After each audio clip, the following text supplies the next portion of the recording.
atmosphere there.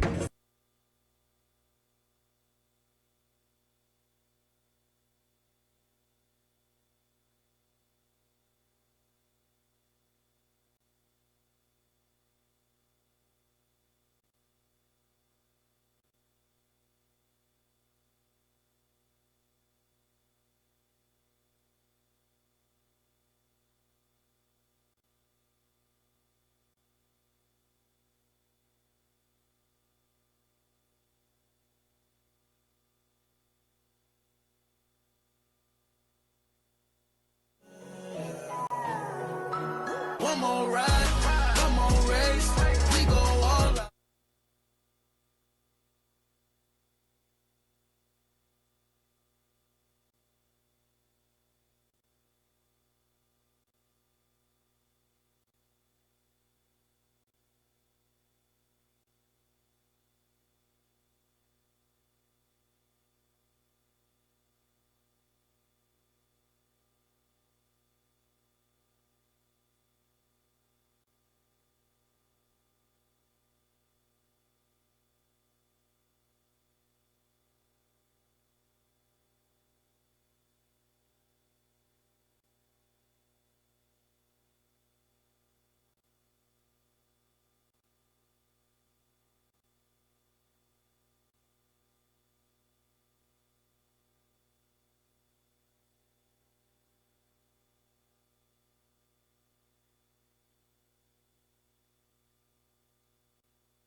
If I could have your attention, please. If I could have your attention, please. We're about to begin our service, and would like to ask you to keep a somber mood and to respect those who are singing and speaking today. And so, in just a moment, we're going to begin. Thank you.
Good morning. Thank you all for coming. For those of you who do not know, I'm Principal Kristen Gonzalez. I would like to start this program by extending an appreciation for all those who have made this program happen today. I'd like to thank and recognize our school board members, Jody Muirhead and Andy Ratterman, School Board President Andy Ratterman, for joining us today. Thank you to the Wilcox student body and staff for allowing this program to happen and participating. Thank you to the Living Dead students for giving your time and for being able to take on such a great responsibility of bringing this message to your peers. To the families of the living dead, thank you for sharing your most prized possession with our community so that we can come together to reflect on the important lessons presented yesterday and today. I know this is not an easy experience for you all. Thank you to Mr. George Nichevich and his team for leading the coordination of this event at Wilcox. Thank you to Officer Stephanie Knight and her team for coordinating this program with the school and taking on all of the planning. Thank you to the entire Santa Clara Police Department, the Fire Department, the City of Santa Clara, and the countless other community businesses and agencies who have donated their time and resources to make this happen. It is truly inspiring to see how this community has come together here to show all of our students how much we care about you. And with that said, I would like to turn our attention to the reason we are all gathered here. Chaplain Ryan Wright will now come and guide us through this memorial service experience.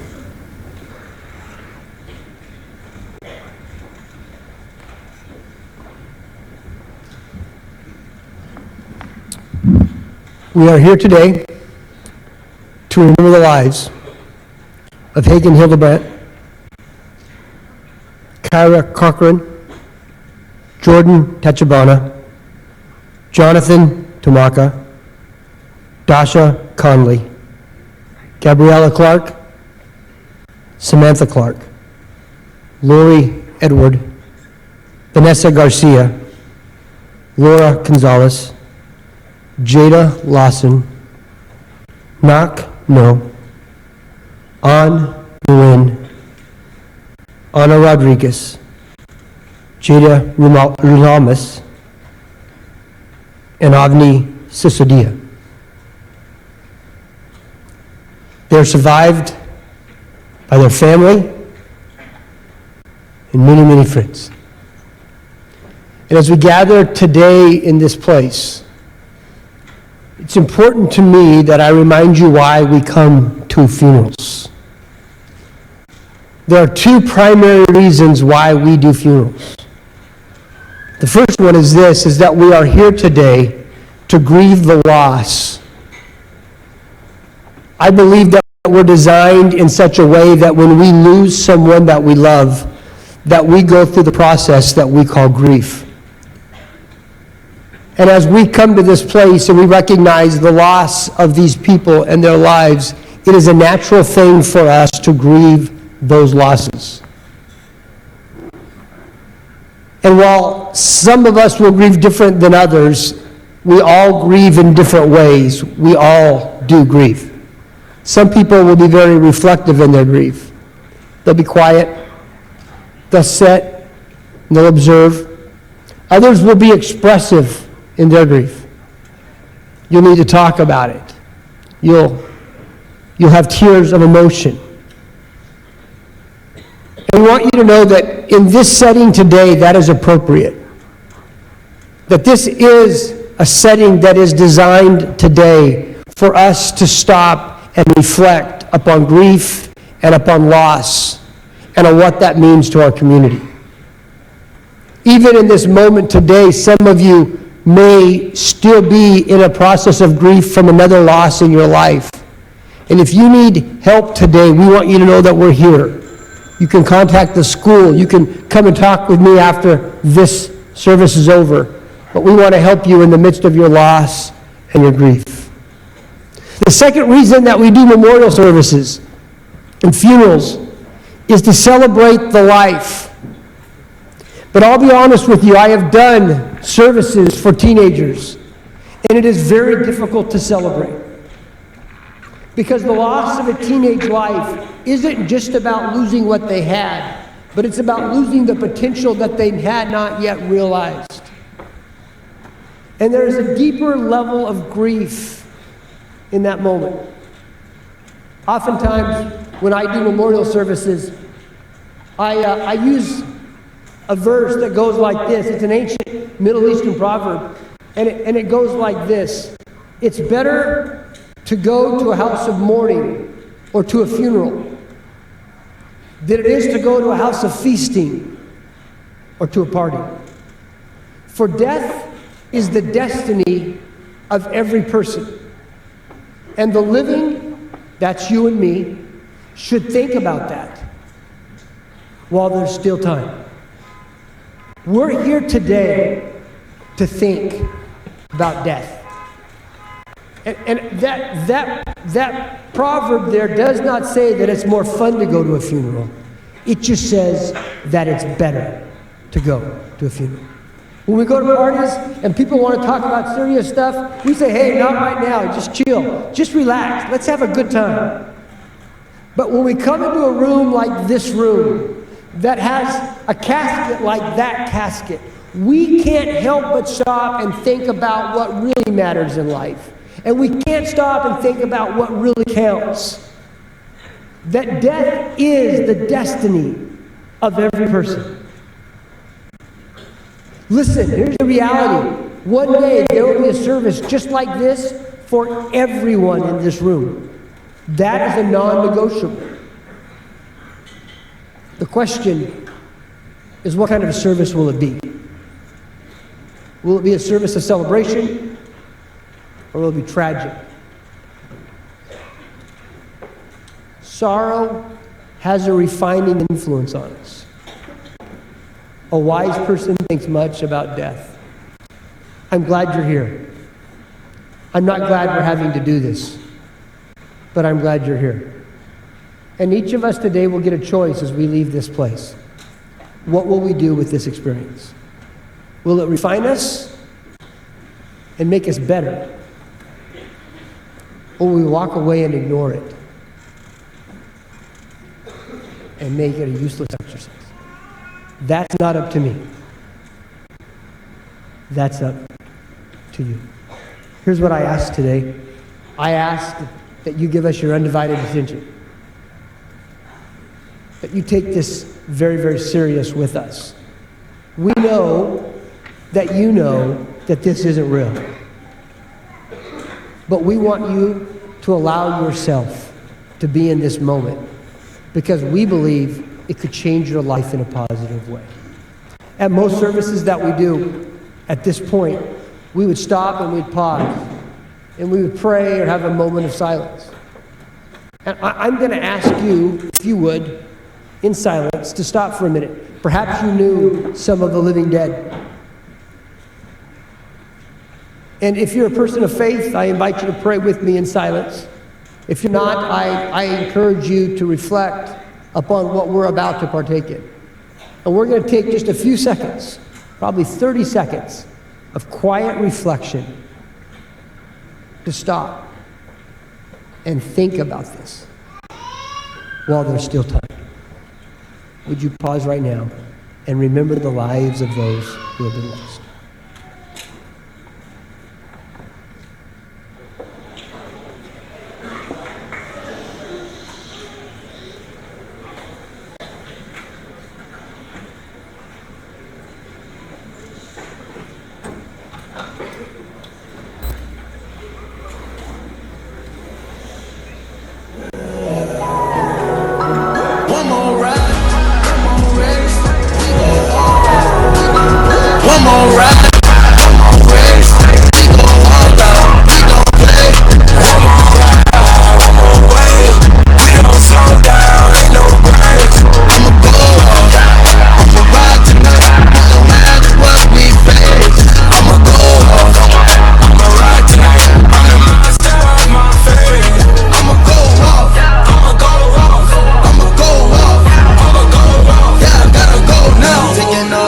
Riding on the road now, hit the gas, no brakes, gotta go now. Put my life on the line, gas on me. Blood rushing through my veins, no IV. Ride through the lanes, you can stop me. You can smell the propane when you pass me. Ride for the game, simulation now. So please get in your room. Each one of you have their assigned committee. Prepare to demonstrate to the class how they are.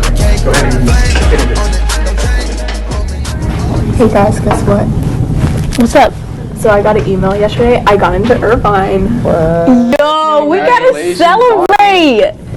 I don't know. I'm trying to keep it low key. I mean, like, my parents are going out of town. Like, we can have a little party at my house. I mean, if you want to, it's up to you. I'm down. Are you guys down? I'm down. I can't get a ride back. Someone's got to pick me up. Ooh. I mean, Okay, we'll figure it out. yeah. Hey, you guys, we're having a little party on Friday. Yeah, you guys should come.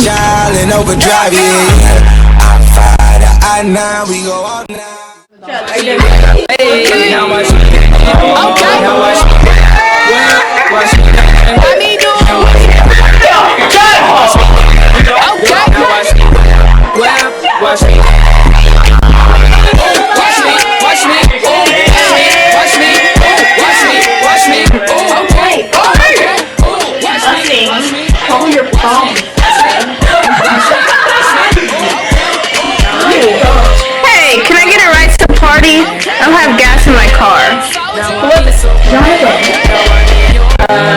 Yours? No, I'm gonna go get him. It's okay. I've only had one. I'll drive. Hey, where you going? I have to go drive to pick up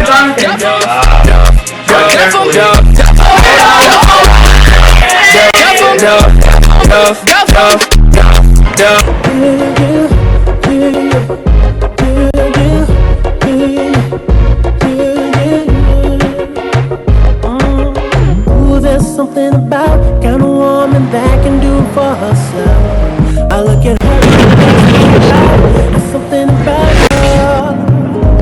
Something oh so sexy about. Jonathan. What?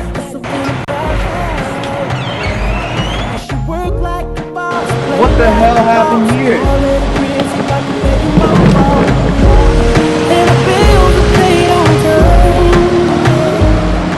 Are you down, did it down, did it down, did it down, down, down? Down, did it down, did it down. Counselors will be inside if you have any last minute questions. Financial aid is right behind you if you have any questions for them. Yeah, thank you so much. Enjoy your time here at Santa Clara. Yeah, so I'm thinking of applying here because my dad went here for business and I really want to follow in his footsteps. Yeah, it was super cool. And Miss Nudie went here too, and she's always raving about it. Yeah, and I'm really excited because they have a bunch of sporting events and you know how I am about that. Yeah, and apparently the professors here are super cool too. Like, I've heard really good things about them. Oh, that's exciting. Hey, can I get a ride back? Yeah, no problem. I'm gonna drive, so it's all good. All right.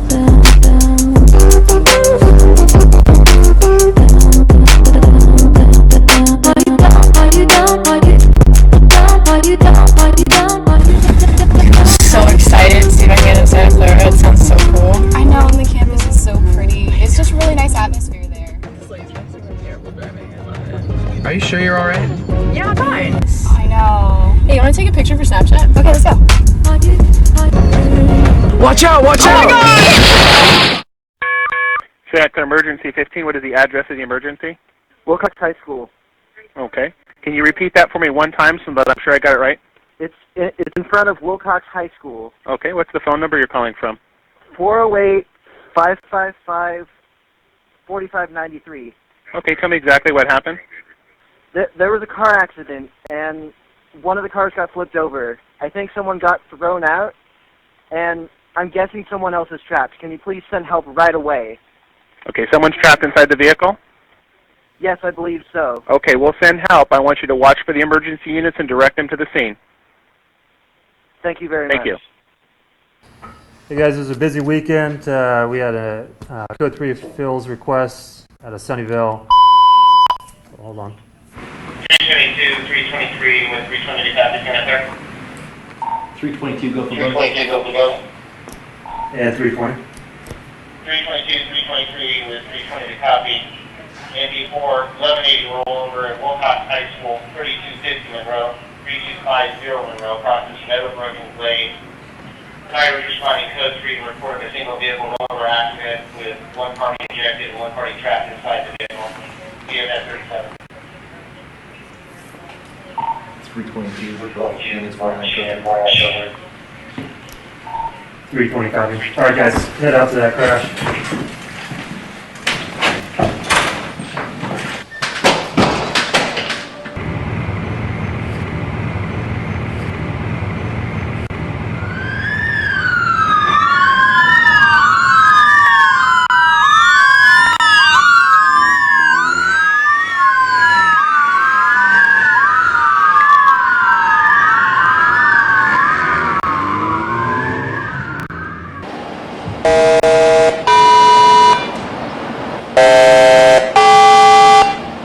In District 5 for Engine 95, Engine 99, Truck 92, Battalion 92, Battalion 91, and the volunteers.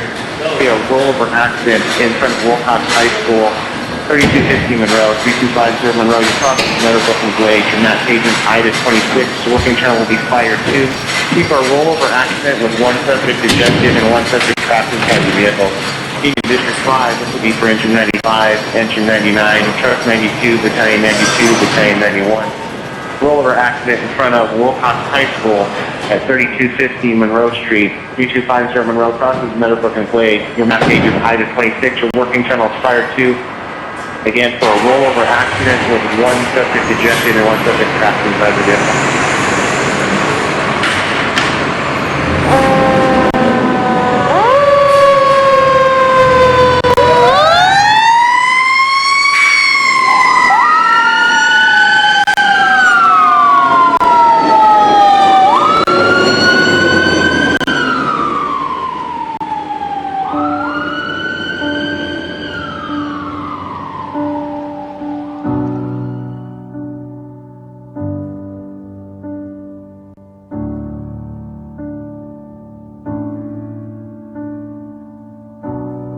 Say something, I'm giving up on you.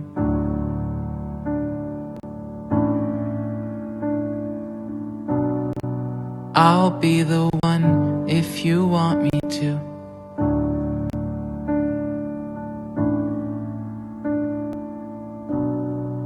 Anywhere I would have followed you.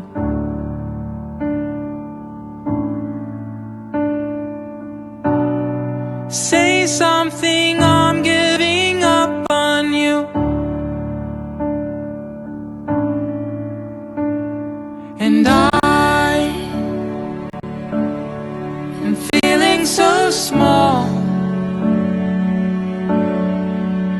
It was over my head. I know nothing at all. And I will stumble and fall. I'm still learning to love, just starting to crawl.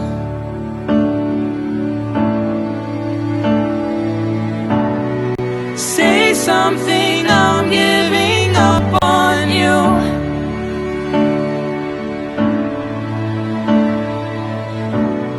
I'm sorry that I couldn't get to you.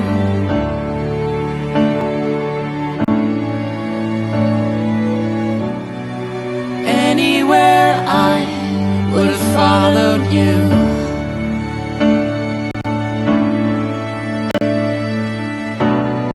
Say something, I'm giving up on you.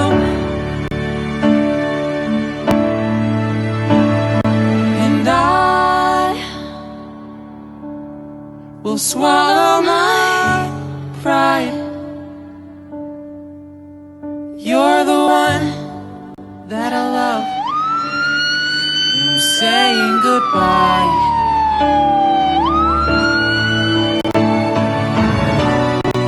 Say something, I'm giving up on you.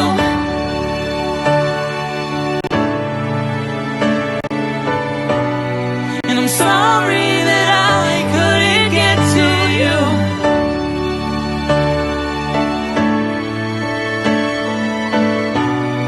And anywhere I would have followed you.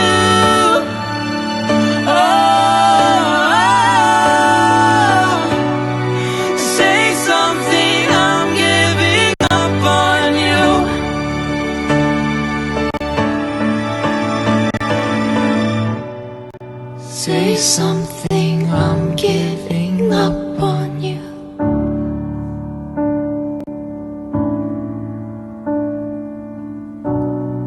Say something.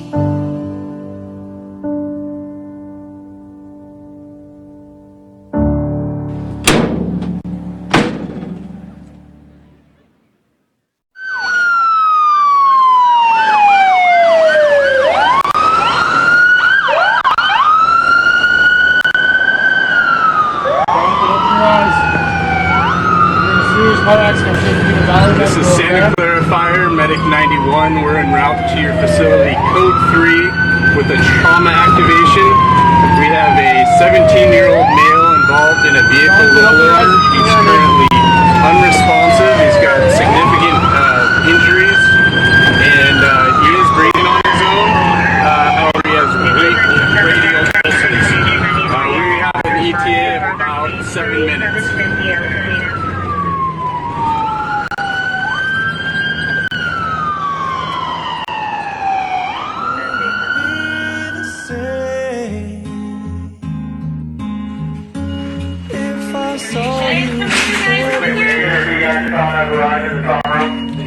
Alright, we have this major trauma involved in a motor vehicle crash. He was a passenger in the back seat.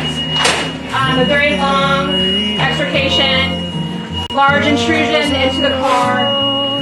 Jaws of life took about 15-20 minutes to be able to get him out of that vehicle. Okay, let's get him hooked up to the monitor. I hear breath sounds on the right side. Nothing on the left side. He needs a chest tube. Secure, obvious facial deformity. Come on in this way. Alright, go here to the right. Face the wall by the white sign. You have anything on you that's going to stick me, poke me, anything like that? Nothing concealed. Alright, spread your legs. We get a heart rate, get a heart sound. Let's get an ultrasound in here. Let's take a look at his heart. Using the sinus test. Let's check his cardiac. Her blood in his mouth. Obvious facial deformity. Left, in that door right there. Have a seat. Got no lung sliding on the left side. Difficulty rotating his. Okay, go. Blow. Blood in the belly, blood in the chest. We're setting up the defibrillator. Do we have our blood hooked up? Full deformity of his T-spine, his lumbar lordosis. Okay, everybody clear? We're talking on 3, 1, 2, 3, shot. Resume CPR. Still no pulse. Okay, she's gonna break you this way.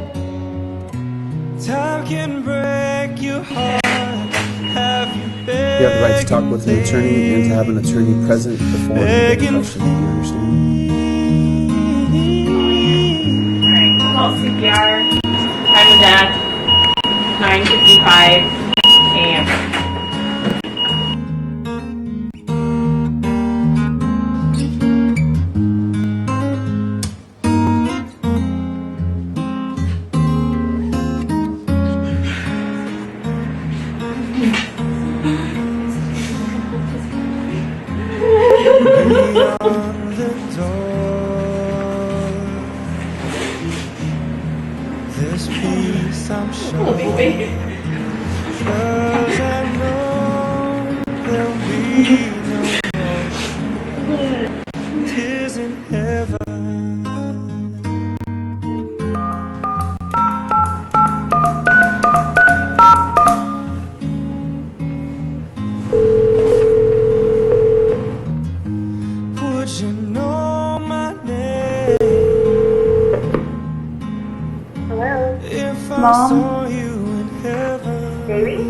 Mom, I don't know how to tell you this.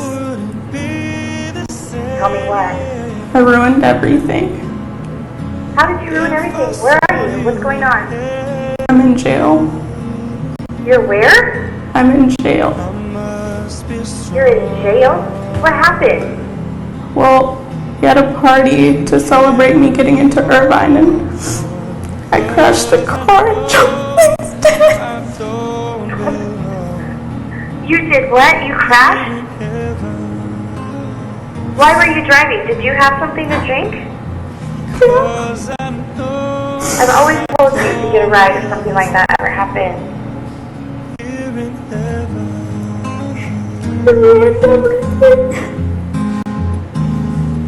What happens now? I don't know.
Try this again. Good morning. My name is Mike Sellers, and I'm your police chief. And I want to thank each and every one of you for being here today and participating in this memorial service. If you just do me a favor and just take a moment to look to the person to your right and then look to your left. You know, chances are you're sitting next to a close friend or minimally a classmate. Now close your eyes and imagine that person sitting next to you is in a picture, and that picture happens to be displayed next to a casket. That is what a memorial service is all about. It's about choices. Choices that you make for yourself and for others. I've been a father for 29 years, and I still worry about my son and my daughter's safety. I worry about the threat of drunk drivers and distracted drivers that pose them. In 2015 alone, there have been 914 fatalities in California involving drunk drivers. Imagine this entire room gone because of drunk driving. And sadly, that's a 4.3% increase from last year. Nationwide, there's a little over 10,000 fatalities involving drunk drivers. And that high number doesn't even include all the fatalities involving distracted driving. Yesterday, you saw a reenactment of a crash that killed your classmate. You saw firefighters and police officers try to save their lives, but in one case, there was nothing they could do. You saw a classmate arrested at the scene for driving under the influence of alcohol and for being the source and destruction of all the death. For one moment, please think of the number of lives that would be permanently scarred as a result of a single act. Think of the friends and family members who will grieve at the loss of their loved one. Think of the friends and family members who will grieve as they watch their loved one go through the criminal justice system. So why did this happen? You know, these tragedies occur because horrible decisions were made. Someone made the decision to drive while they're under the influence, and or made the decision to text that important message or answer the phone or being distracted while driving. One of these decisions ended up ending someone's life. If you take anything away from this memorial, I want you to take away the knowledge that you can prevent such a tragedy. There are 3 ways I believe you can do this. First, you must make a commitment today, right now in this room, this memorial service, that you will not drive under the influence or even be a passenger in a car driven by someone who has been drinking. You must make that commitment today because alcohol impairs your judgment. When you are impaired, that is not the time to decide if you're okay to drive or not. Secondly, you must have the courage to prevent others from driving after they've been also drinking. And finally, when you're driving, please don't use your cell phone or other devices that make you become distracted. Remember that feeling shock and grief yesterday when you were told a friend died? Imagine the depth of the shock and grief if you were to learn that you allowed a friend to drive under the influence and they ended up being killed or killing someone else. You'd have to live with the fact that you were at least partially responsible for the death for the rest of your life. I have been a police officer now for 31 years, and I hope and pray each and every day that none of my officers or me will ever have to go to another fatality collision. You can help me make this possible by making good decisions. Please make the commitment today that you will not be holding a memorial service for you because of a poor decision that you made.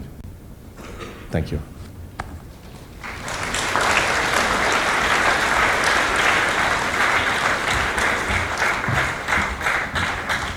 In a tragedy like this, oftentimes it's the parents who suffer the most. And so we're going to ask for Rebecca Sisodia to come and to share from a parent's perspective today.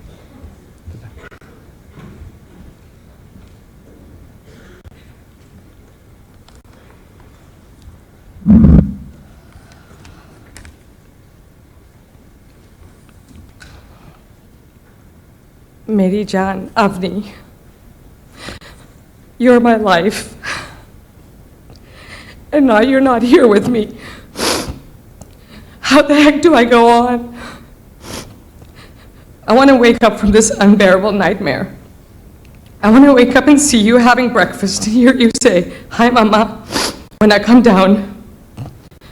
I want to see you right away to school and say, "Abu." I want to listen to the outpouring of stories about what happened at school when you get back. I want to hear, "Mamu, I'm hungry. Can I have a snack?" And see your eyes light up when it's something you love. And I want to obliterate the memory of that doorbell, that policeman and chaplain at our doorstep. Their faces and their voices. I want to scream, "No, this is not true. My baby is not gone. Please don't play this cruel joke on us." I refuse to use the past tense because you're still here with me. You always will be. You've become the sister, girlfriend I wished for growing up. I can talk to you about anything. I can ask your opinion on what to wear. I can share my clothes with you. I can brag with you about all the things we have in common. Our love of English and grammar, our ear for music, our muscular arms and legs. I can critique the contestants on The Voice with you. I can make you laugh with my interpretive chandelier dance. Manu, you and Bhaiya are my biggest achievements. Giving birth to you, being your mama, being a part of your evolution into incredible human beings. Nothing will ever come close to that. Nothing. You're everything I could wish for in a child. You're thoughtful, compassionate, responsible, and hardworking. You're so very smart. You're your own person. No one can ever tell you what to do or how to be. You're affectionate. You're fun. You're an amazing writer. You're athletic, and you're musical. I'm so awestruck by how you can effortlessly switch between the piano, saxophone, and drums. You know what popped up on my Facebook memory this morning? The photo of you with all those awards after your freshman JV soccer season. I remember the overwhelming pride I felt that evening, seeing the joy on your face and watching you excel at something you love so much. Manu, I want to make college plans with you. I want to see New York through your eyes this summer and eat cannolis with you at Carlo's Bakery. I want to cheer you on as you play soccer. I want to get our matching tattoos when you turn 18. I want to see you pursue a career that you're truly passionate about. I want to celebrate when you find the love of your life. And I want to selflessly take care of your children like Deem took care of you and Sign. I just want you here. I won't scold you because you're having bread and not cereal for breakfast. I won't roll my eyes when you want to listen to 1,000 Miles for the 1,000th time. and I'll gladly help you move to an out-of-state college. I'll do anything to hold you in my arms again, so I can tell you that you're loved deeply and unconditionally, that you've made Papa and me so incredibly happy and proud every step of the way, and that being your mama has been the biggest privilege and gift in my life. Thank you. I don't know where to go from here. I'm lost. I know I'll have to find my way eventually for Sai and for Papa and for Charlie. Remember what I wrote on that photo of us when you were little? I'll always be in your heart. Mary John, you'll always be in mine. Always. You are my heart, and my heart is broken. I love you more than salt. Amo.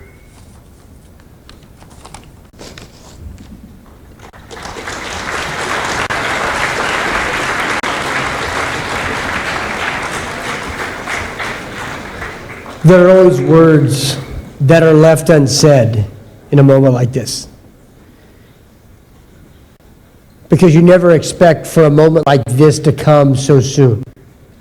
So we're going to ask for Jada Rulamas to come, and she's going to speak the unspoken words that never get said.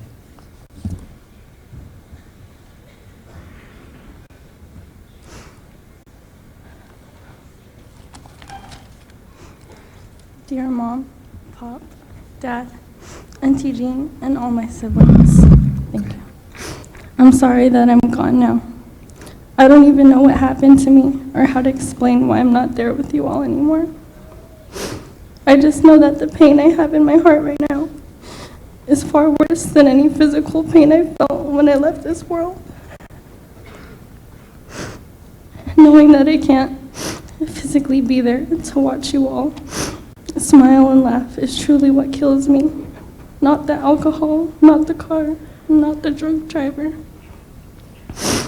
I'm your daughter. I'm a sister. 17, I'm a high school student with dreams and aspirations, even though now I know I won't be able to achieve all of those dreams.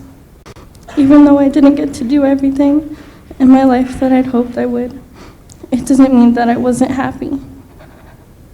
The joy of spending time with all of you, being silly, and laughing together is something I'll never forget.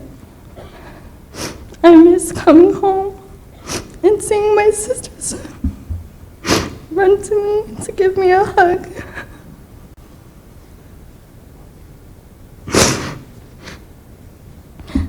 I miss talking to you, Mom, when you're cooking dinner in the kitchen, and we just talk about whatever's on our minds. I miss holding Kaya when I put her to sleep, and she'll say, "Good night, Mommy. Good night, Daddy. Good night, Jada," until she says good night to the whole family. I'll always miss being around you guys, seeing your smiles every day, even though I'm devastated that I can't experience those things with you any longer. I'm so grateful for all the memories we've made together. I couldn't ask for more loving, caring, supportive family, because you've been there through it all, through my success and through my mistakes. I hope that I've been able to make all of you proud with the things I've done in my life. I hope that I've been able to show you how much I love and appreciate you all, and show you how much I care. I may not be on earth with you anymore, but you'll always be my parents. And to my siblings, I'm sorry that I couldn't spend more time guiding you, teaching you, and just being there for you to talk to when you need advice. I'm always watching over you, and I'm still there protecting you from up here. I'll see you again one day. I love you.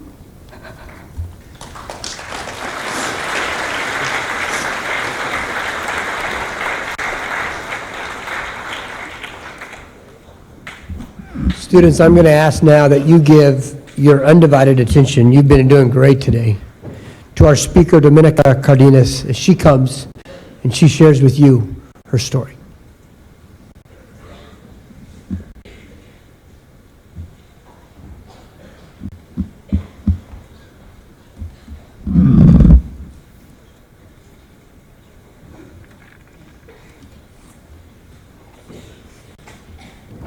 Good morning.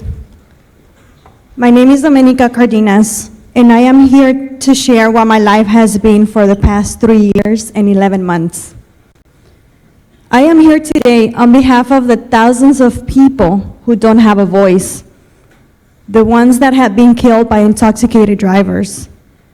I am here representing each one of them because my own father, Juan Antonio Cardenas, was killed by someone who was under the influence.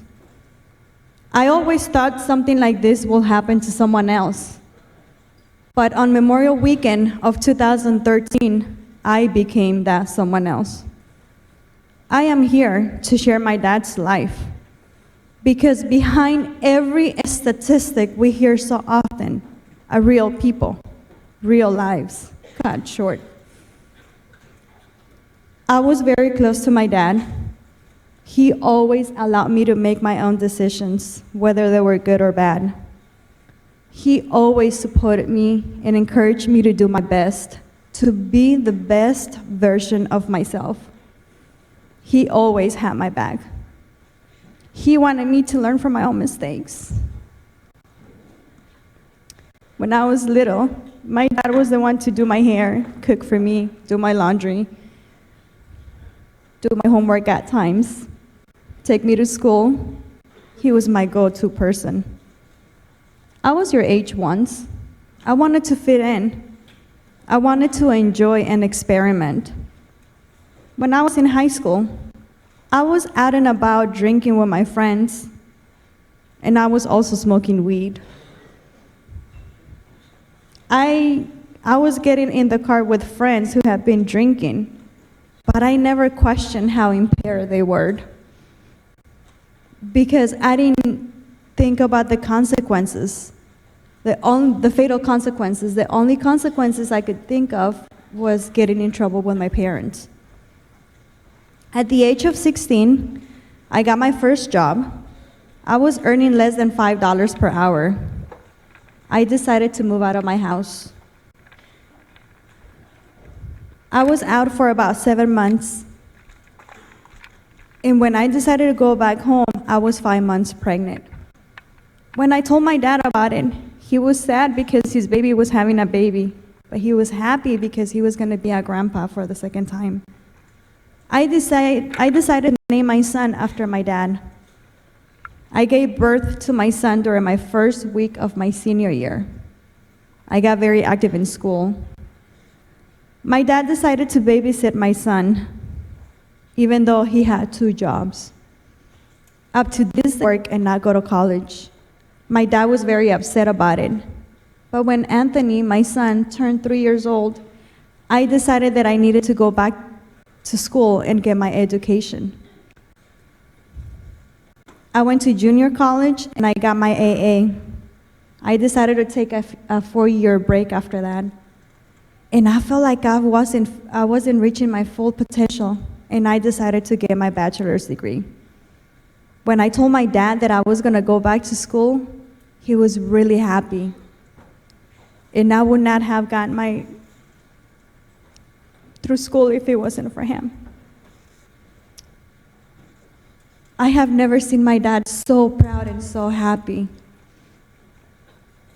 He even imagined his little girl getting a PhD. At that point in my life, I felt like I had everything I ever wanted. My parents were healthy, my son was healthy, and I was even enrolled in a grad program because I wanted to get my MBA so I could support my parents. But all the goals that I had for my parents and the goals that they had were taken away from them. Everything that you've seen here today is a reenactment. But imagine getting a phone call at 11:14 at night letting you know that your loved one had been involved in a car crash. It's something I wish was a reenactment. My dad was rushed to the hospital.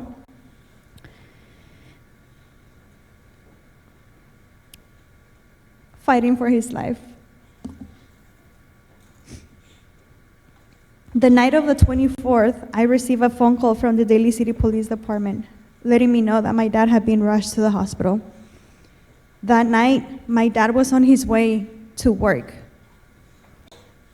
his graveyard shift. He was literally crossing the street at a well-lit intersection in Daly City, when in one senseless act, an intoxicated driver drove through the intersection, hitting my dad. He made my dad flew up in the air, landing on his head.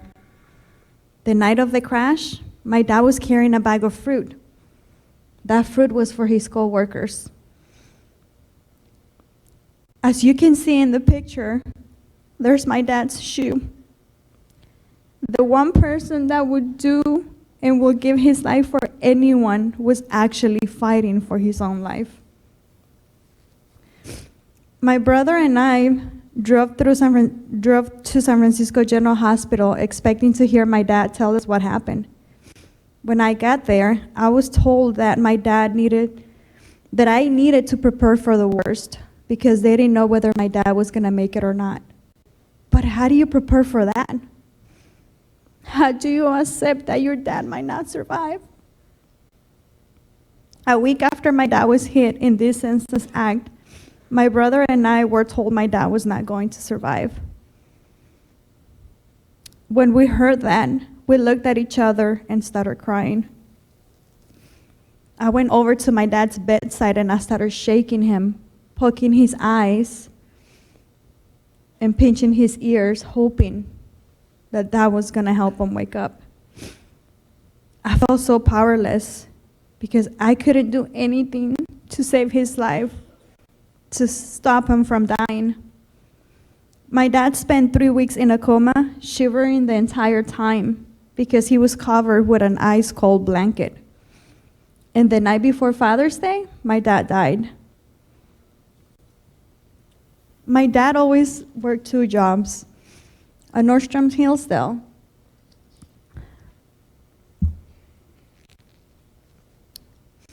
His co-workers dedicated their employees' lunchroom in his name.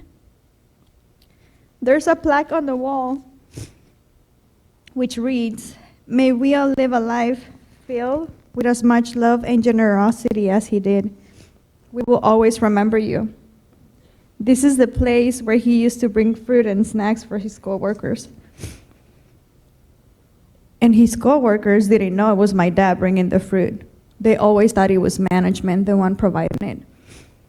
His second employer, a school of performing arts that trains acrobats, clowns, and musicians, put together a show in celebration of my dad's life. 2 years later, they dedicated their gardens in my dad's memory. My mom, she lost her home, her partner in crime, the love of her life. She's living a life sentence. Her soulmate is gone. She will never see her best friend, her protector, her provider ever again. My brother lost his friend and the only person he could ever trust. His life is actually on hold, as he prefers not to talk about what happened. My 3 nieces lost the opportunity of physically spending time and getting to know their grandpa. My son not only lost his father figure, he lost the person that raised him and provided for him. The one that was supposed to teach him how to drive a car, help him get his license, witness his high school graduation. My son lost his granddad, his father figure, his stepdad, because in the process I lost my marriage. And he also lost me, at least the person that I used to be 3 years ago. He has had a really hard time trying to figure out what to do with his life. And this year he decided he wanted to be a Marine. And he's getting ready to go to boot camp in May. As for me, half of me is gone. When my son wanted to get a motorcycle, my dad was not there to convince him not to get one. any decisions that I want to make, my dad is not there to consult with him. Our community lost a great human being who constantly displayed acts of human kindness.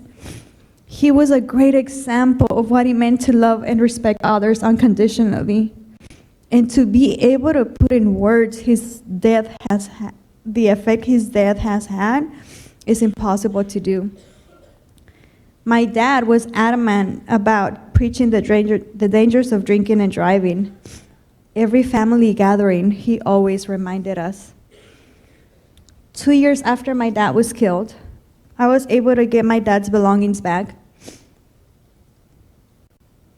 When I got those boxes, I could not believe that my dad was not coming back. I'd had my hopes.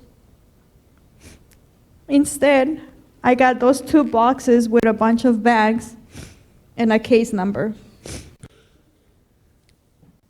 The perpetrator was sentenced to 18 years and 4 months in prison. When he gets out, he will be able to spend time with his family and do the things that he likes to do. My dad doesn't get to do any of that anymore. This person had friends who could have stopped him from driving intoxicated, but his friends did nothing about it. Please know that we're not invincible. And if you see your friends drinking or smoking weed, which you should not be doing, please do not let them get behind the wheel. Please have the courage to take the keys away from them. Have the courage to stop them from being their own victim or perpetrator. As you can see, my dad meant the world to me. And he was taken away from us, and there's no going back. I want you guys to remember this. Almost everything we do in life is a choice. Some of the choices we make are good choices, and some are bad. Some choices you learn from, and some you have to live with forever. Some choices we make only affect our lives, and some of those choices affect other people's lives. Someone made a bad and deadly choice, and our lives have changed forever. Thank you.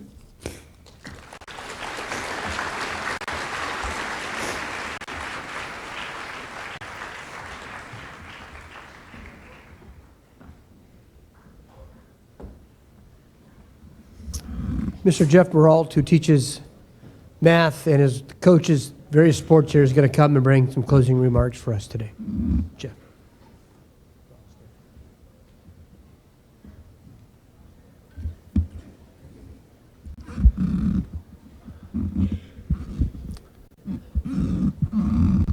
Thank you, DeMonica. Thank you for sharing your heartache. I talked with DeMonica yet last night, and she's doing this at 7 different assemblies. Imagine sharing your worst day of your life in front of thousands of people, time after time. And why does she do it? So we don't have to experience it ourselves. I'm honored to speak to you about an incredible commodity today, your life. Like Pastor Wright said, I'm a math and science teacher here at Computer Science, and I've coached 32 different teams here at Wilcox in the 20 years that I've been here. One of the most important things we as coaches do is to prepare our teams for the season, is to schedule a scrimmage. This is a chance to experience game-like situations without the ultimate threat of a loss. In a scrimmage, teams have their weaknesses exposed and are able to rebuild and recover in time for the real game. You can drop a baton, you can miss a shot, you can strike out, you can hit a ball out of bounds, or you can drop a pass, and nothing shows up in the standings. The past 2 days have been Wilcox's drunk driving scrimmage. And hopefully, as painful as it may be, you have been able to allow yourself to feel as if the last 2 days were real. Take yourself back to yesterday in the first or third period where in many classrooms you were told that a fellow classmate had been killed. It was real for about 3 seconds before they told you it was a simulation. Feel the shock, pain, and sadness that accompanied the announcement. Remember the teacher who was unable to finish reading the announcement due to tears streaming down their face, or the teacher that simply refused to read it, or the fellow student in the back of the room who hardly knew the deceased sobbing throughout the class. And if yesterday's reenactment this tragedy it would have been, and realize this is only a scrimmage and we don't have to play this game. I don't want to play this game. Years ago, I was talking with one of my players, Tony. He's more like a little brother to me. He was a junior, and he'd just gotten his license, and he'd been bragging about how he'd driven 115 miles per hour on Highway 101 with a friend by his side. He made a choice not only for himself, but also for his passenger, his family, and his friends. Luckily, nothing bad happened that night. But he determined that the thrill of 20 seconds of speeding was worth the possibility of killing himself, his friend, and others. He was going for instant gratification. And it's just that. It's there for an instant, and then it's gone just as quick. The risks greatly outweigh the rewards. The truly gratifying things in life, love, friendship, and family, are the result of investing time. I know, yeah, sure, Marat, like you didn't do stupid, crazy stuff when you were young. I definitely did. I've done some stupid and reckless things in my life. And I thank God that I am here standing at this podium today talking to you about making the right choices. I think back on those times and I don't relive the thrill. I wonder how I could have been so stupid and reckless with my own life and others. Earlier this year, in October, I got to attend Tony's wedding. And we were celebrating his future life with the girl of his dreams. Hundreds of people were there. It was an incredible celebration. And we had some private time, and he thanked me for the role I'd played in his life, of sticking by him through all his dumbass decisions, and he had a lot of them. And I thanked him for making me a part of his life. I'm so honored to have been that role of mentor for him. But right now I'm crying out, tearing, because I think of the time, I think of that not happening, that day not occurring. He wasn't too far off from being a statistic.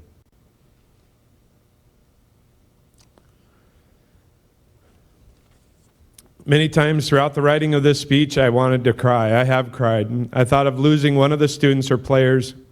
The thought of losing one of my students or players is too painful to deal with.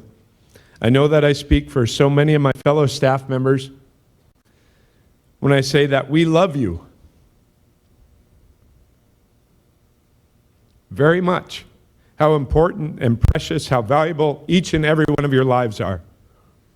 The pain that would accompany your passing would be and has been great and terrible, but it would pale in comparison to the anguish and emptiness that a parent would feel. And I know that as much as I love my players and students, it falls far short of parental love. The Greek have 4 words for love. The most powerful of those is being agape. It's used in the Bible to describe God's love for all of his children.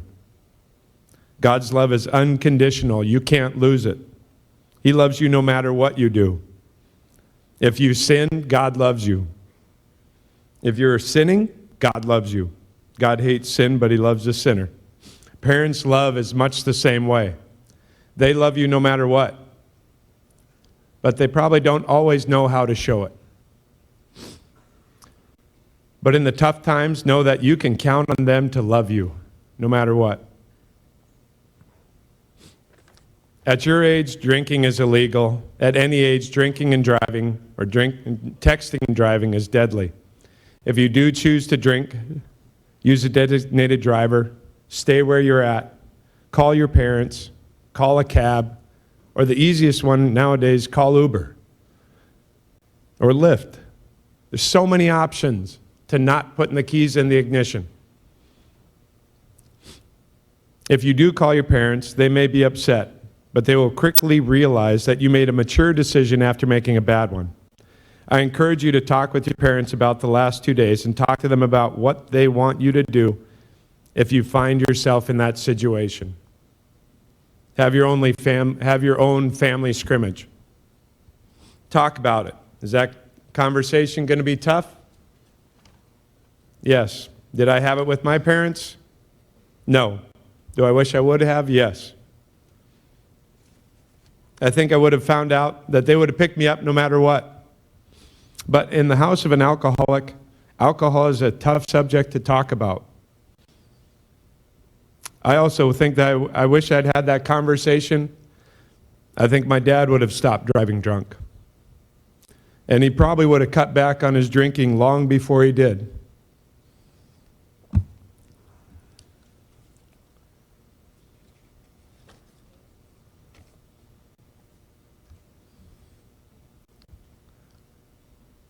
In my 20 years as a part of students' lives, I've had students that have overcome abuse, addiction, depression, abandonment, and countless bad decisions. Most often their resolve to survive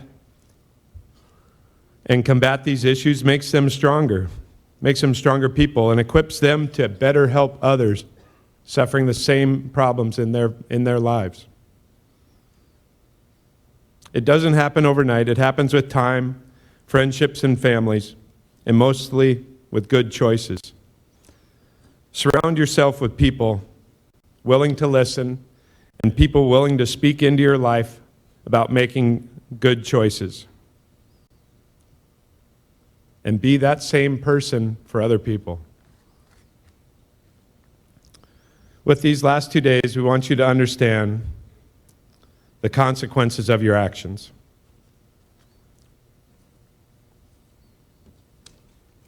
And I encourage you to make choices, not just about bringing about instant gratification with high risk, but make choices that lead to a lifetime of gratification.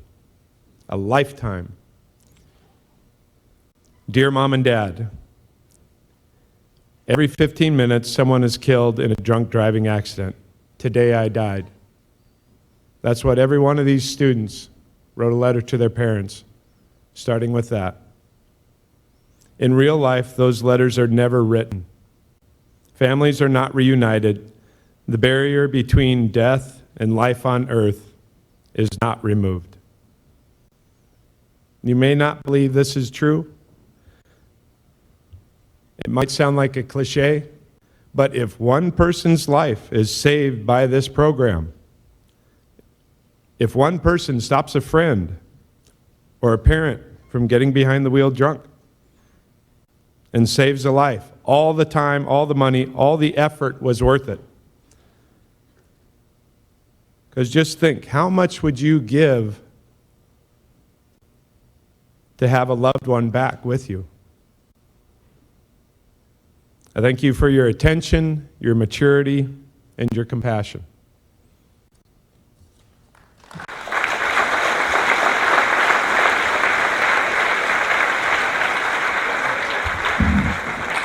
Thank you, Mr. Morrell.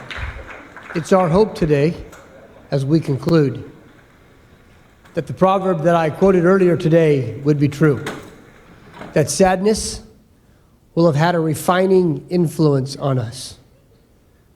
That we would be wise people as we have thought much about death and realize that only the fool thinks about having a good time right now.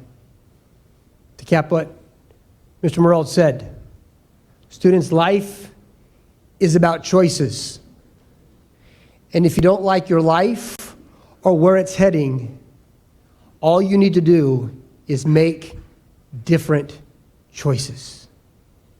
We thank you for attending and being here with us today. You have been excellent in the way that you have watched and participated, and I just want to commend you on that. Great job. Thank you so much for your attentiveness. You guys deserve a hand.